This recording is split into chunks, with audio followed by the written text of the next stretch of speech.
আসসালামু আলাইকুম, কেমন আছেন সবাই? Welcome to Eid blog part number 2। প্রবাসে আমরা কিভাবে প্রবাসে ঈদুল আজহা দিনটাকে সুন্দর করার জন্য কি করলাম আর কোথায় ঘুরতে গেলাম সেটা শেষ পর্যন্ত দেখতে থাকুন। আমরা বাইরে ঘুরতে যাব, সেটার জন্য আম্মু খাবারে কিছু প্রিপারেশন নিতেছে। আমরা ফ্যামিলি ফ্রেন্ড নিয়ে বাইরে ঘুরতে যাইতেছি। এক একজনের কাছে এক একটা খাবারের আইটেম পড়েছে। আর দেখতেই পারছেন আম্মু বাইরে কি নিচ্ছে। চার কালারগুলো অনেক সুন্দর এসেছে। বাইরে যাব আর চা হবে না, সেটা আবার হয় নাকি? যারা ঈদের পার্ট 1 দেখেন নাই তারা অবশ্যই আমাদের ফেসবুক পেজে দেখে আসবেন, আর ইউটিউবে সালমা শাকিলা ব্লগেও দেখতে পারবেন। ঈদের দিন বুঝতেই তো পারছেন, ব্যস্ততার দিন। তার কারণ আমাদের কোরবানি গোশত এতটা ভিডিও করা হয়নি। এদিকে প্রায় মাংস রান্না হয়ে গেল। আম্মু মাংসগুলো নামানোর আগে ভাজা জিরার গুঁড়া দিয়ে দিল। অন্য সময়ও গোশত মজা, তবে কোরবানের হচ্ছে আলাদা একটা মজা। দেখতেই পারছেন কালারটা কতটা পরিমাণে সুন্দর এসেছে। বাইরে নেওয়ার জন্য আম্মু নুডলসও বানিয়ে ফেললো, সাথে সালাদ আর চাও নিবে। ওয়ান টাইম প্লেট কাপ সহ সবকিছু রেডি করে নিল। এই তো রওনা দিয়ে দিলাম। তো আমরা এত রাতে মরুভূমিতে যাচ্ছি। আপনারা শুনলে অবাক হতে পারেন যে আমরা এত রাতে মরুভূমিতে যাচ্ছি, তবে এই দেশের মানুষেরা এইভাবেই পিকনিক করে।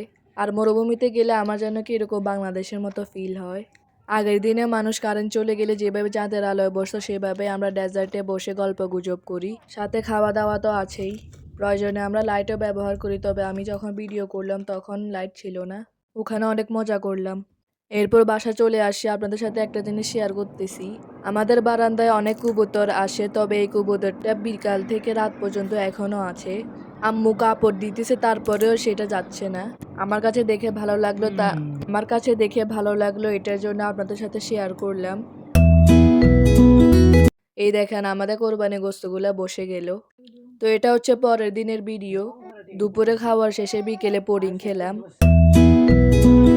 আমার কথার মাঝে অনেক ভুল থাকতে পারে, আপনারা অবশ্যই ক্ষমার দৃষ্টিতে দেখবেন।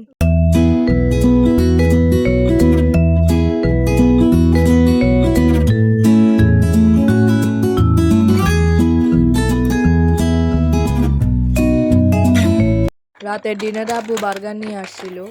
বার্গারগুলোর প্যাকেজিং অনেক সুন্দর হয়েছিল। বার্গারটা অনেক বড় ছিল, খেতেও মজা ছিল।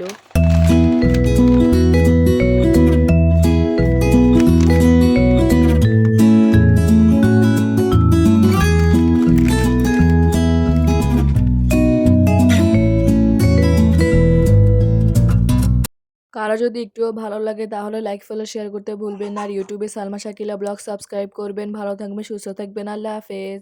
বার্গারের ভিতরটা অনেক সুন্দর ছিল।